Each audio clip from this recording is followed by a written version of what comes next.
Hello there, and welcome back to Fraud on the Telly. It's that time of week again, guys. Tier list time. That's right, today on Fraud on the Telly, we're going to be ranking every arc from Critical Role Campaign 1. With the return of the Mighty Nine, return to Critical Role Campaign 2, I thought it would be fun to take a trip down memory lane and rank some arcs of old Critical Role seasons. As always, if you enjoyed the video or learned something new, make sure you like, comment, and subscribe. Don't forget to hit that tiny bell, guys, to make my videos go directly into your feed so you never miss another video. As well, don't forget to check out some of our other Critical Role tier lists. Let's just get right into it, shall we? So we got our tier list here: a peak D&D, epic, fun, mid, and overhyped. We got our 5 arcs of Critical Role Campaign 1. I did not divide these arcs. We're going off the arcs listed on the Wikipedia in no particular order. We have the Briarwood arc, we have Kavarn, the Underdark Vasselheim arc, we have the Taryon Darrington arc, we have the Vecna arc, and we have the Chroma Conclave arc. Like we said, we're not going to go in any particular order here. We just kind of random and threw them in. Let's get to ranking, shall we?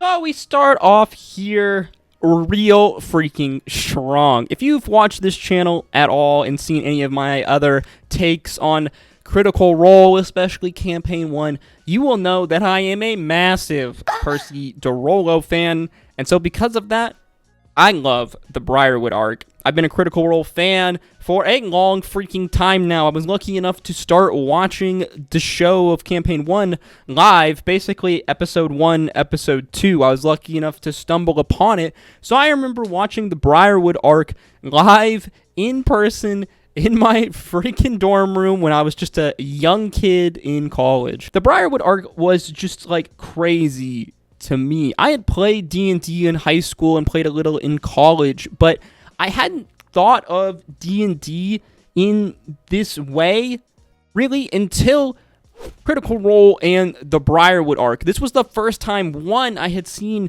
a DM use player backstory in such a way, as well the first time I've seen such well-written, coherent backstory all played out. Percy's whole personal story is absolutely amazing, and it does blow my mind that the Briarwood arc is only 14 episodes long, but it's some of the craziest D&D ever in 14 episodes. I mean, over the course of these episodes, they fight the Briarwoods like 2 or 3 times. They lead a coup in Whitestone. We have all these epic moments like Scanbo, all of these epic Percy lines that we got to see in Legends of Vox Machina. It was just a perfect arc to be the beginning of Legend of Vox Machina as well, because there's just so many insane moments as well. The Briarwoods are like some of the best villains that Matt Mercer's ever created. They just have so much character, and sometimes you can't help but finding yourself liking them, even though they're just so goddamn evil, as well as their broader plans, and then the eventual backstory we learn about the nature of Silas and Delilah. It's just chef's kiss. All of that mixed together with the fact that a certain Orion Akaba is no longer in the games in this arc, which just made Critical Role overall way better. The Briarwood arc for me goes into peak D&D. I don't even think this is nostalgia talking either. I've watched this arc of Campaign 1 many times, as well as I've seen Legend of Vox Machina Season 1 like 3 or 4 times. I'm pretty intimately familiar with this, and I don't even think it's nostalgia talking. Yeah, there's some issues with the stream and old Critical Role, but a lot of that I can overlook just for the sheer crazy role play that we got. I mean, Percy as a character and his story is one of my favorite stories across any campaign. I'm a sucker for a warlock, especially one with a spooky pistol. I mean, that's just awesome story world building. So yeah, for that reason, the Briarwood arc goes into peak D&D for me. I could spend another few minutes gushing about this, but this video is going to be crazy long already, so let's just leave it there, shall we? Next, we have the Underdark Vasselheim arc. I put a beholder here for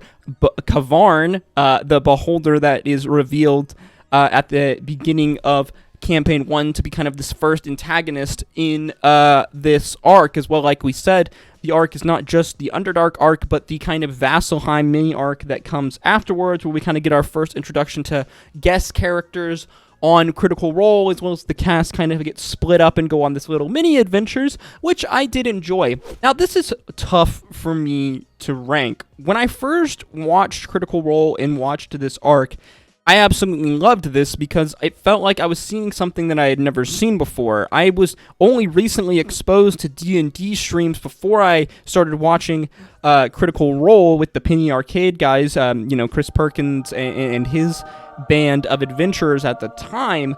But Critical Role and just this whole arc was just something that was completely different. That being said, though, I came to realize some years later that a lot of this was nostalgia. Besides the obvious technical issues that were around in early C1, especially the audio issues and the fact that chat is on screen, the players eating at the table, and just the overall more chaotic nature, there were some good things that came from these early arcs. I do miss this feeling of watching the game live and seeing them interact with the game live, as well as the community was way smaller back then, and it just felt like all of us were kind of witnessing something special at the time. Going back, though, a lot of those games, man, were super freaking rough. We've talked about this several times, especially on our reaction video to We Need to Talk about the Tiberius, a video that Super Geek Mike put out, link up here if you want to go watch that. But Orion Akaba, or aka He Who Shall Not Be Named in the Critical Role universe, really made these early games difficult. As I'm older now, watching a lot of this back, you really see the awkwardness that was created at the table, and just how uncomfortable and unhappy many of the players were. Looking at you, Travis and Sam. For many reasons, while a lot of the story in the early campaign was fun, in my opinion, we talked about this on our How to Watch Critical Role video, I would recommend skipping this entire arc and going straight into the Briarwood arc. For this, I'm going to put this on over hyped. While there are moments that are fun and epic from this early arc, especially the reveal of Kavarn, all of the stuff with the mind flares, the cast becoming distrusting of potential allies, the journey to Vasselheim, the standoff with Hotus the Rakshasa. There was some good stuff to be taken from this early arc, but overall, I think just the not good stuff heavily outweighs it, and I just feel like a lot of it is just cringe a bit when I watch it back. When you compare it to just how smoothly the rest of Critical Role has run post Orion, it's really hard to go back and watch those early episodes, at least for me, someone who's been a fan for a long-ass time, been here since the beginning, and seen the game and the cast grow as people. There really is a stark contrast between how a lot of our players interacted in the game before and after Orion, most noticeably Travis, and I'd say Taliesin. I mean, it's not a coincidence that Taliesin, as Percy, really felt like they started coming out of their shell once Orion was gone, as he really dominated that space a lot. For all those reasons, unfortunately, the Underdark arc gotta go into overhyped. Next up, Terry. If you've seen our Critical Role characters tier list, you'll know that I'm a fan of our boy Taryon Darrington. The Terry arc was fun because going on, you don't even realize that it is like an arc at times. Remember, this comes on the heels of the Chroma Conclave arc, as well, with Sam's character Scanlan basically taking himself out of Vox Machina for a little while, Sam introducing his new character, Terry. And let me tell you guys, that first scene in Marquette when the cast meet Terry is one of my favorite Critical Role scenes of all time. It's absolutely hilarious. I love Terry and his interactions and his relationship with the party. It's funny because thinking back, it felt like this whole arc was way longer than 15 episodes. It really felt like Terry was around in the game for way longer than that, but looking back, I guess he wasn't. It's not like this whole arc was dedicated to Terry and his story. While it is a great one and a super progressive one, and I think one that's very interesting, seeing the growth of a character of a young man in his sexuality, as well as his relationship with his family and his self-confidence, it was just awesome. Sam has this amazing way to make these funny hilarious, really kind of silly characters, but tell these really serious stories with them. He's basically done this with every single character he's made, which is why in a lot of ways Sam Riegel is the Critical Role cast MVP. This arc, though, like we said, wasn't limited to just Terry's story as well. We have to remember that this is when Vox Machina ventured into the Nine Hells to deal with Hotus. This was one of my favorite little moments from Critical Role. The journey to the Nine Hells was like absolutely terrifying. I remember being so nervous and stressed out during those episodes because you just know that the party is in a place where they're very not supposed to be, and it was just a lot of fun as well. We had the finishing of Keyless Aramente, her Avatar the Last Airbender-esque journey, which was just really cool. I'm a big fan of Terry, and for that and the journey to the Nine Hells, we're going to put this arc in fun. I want to put it in epic, but overall, it just wasn't as big as some of the other arcs on this list, but it is a really, really good one, especially when you consider that it is a fun kind of a cool down from the one of the next arcs that we're going to get to. Next up, we have the Vecna arc, the conclusion for Campaign 1.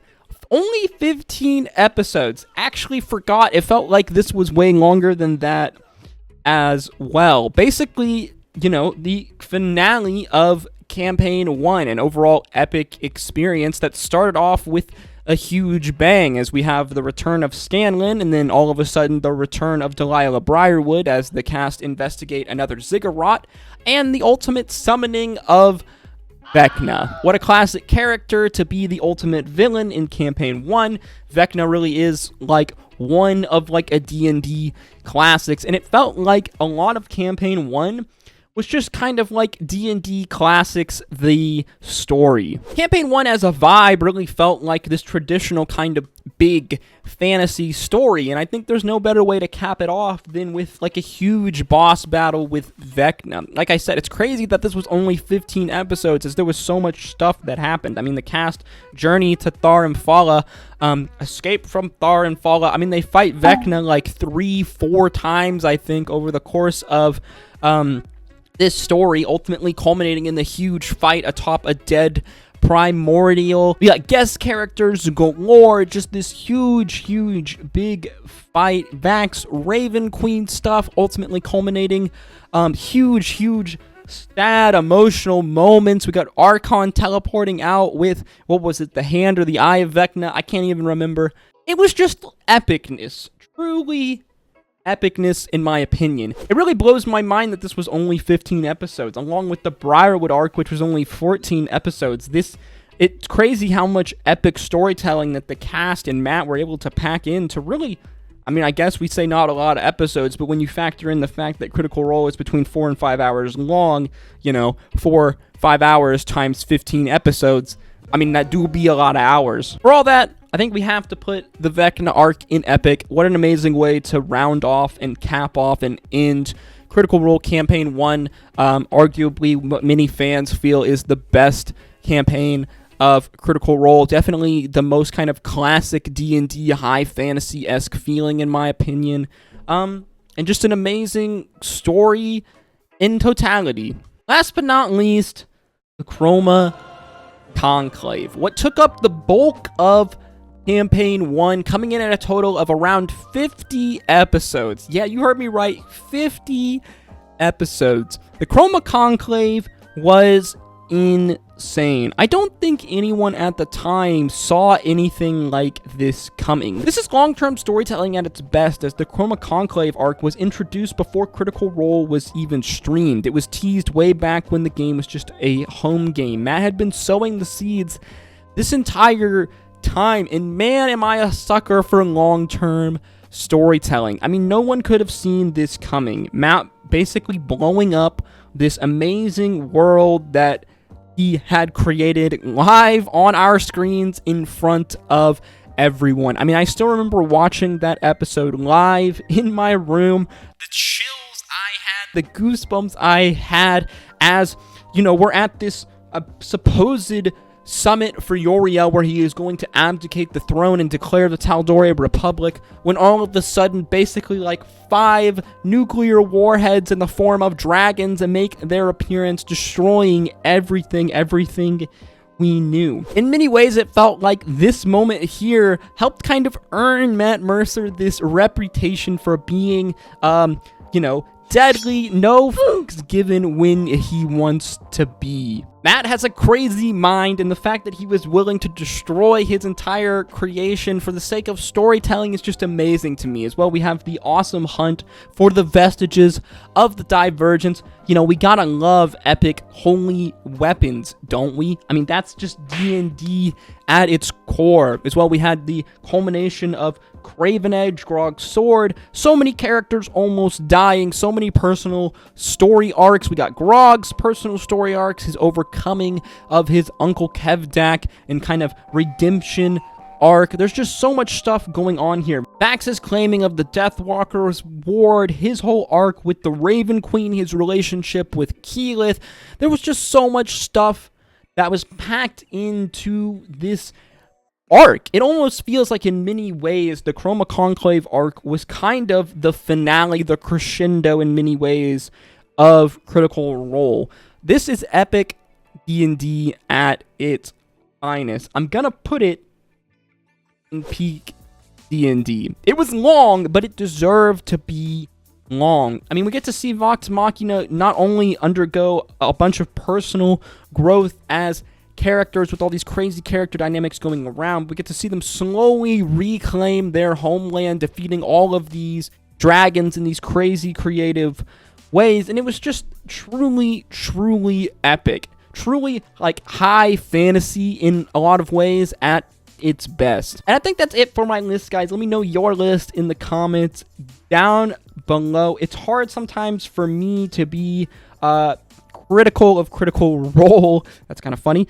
Because I love the show so much. It's such an important thing in my life, and it's been with me for so long through so many really things in my life, that I love it. But that's not to say that all of it is perfect. There are definitely some parts that are better than others, and I don't blame you if you are still emotionally attached to this early stages of Critical Role. Me personally, though, I'm not a fan. A lot of those moments are really painful for me to watch, especially after seeing all of the Critical Role that we have now, and just how the cast interact with each other, and just how much more healthier it seems to be.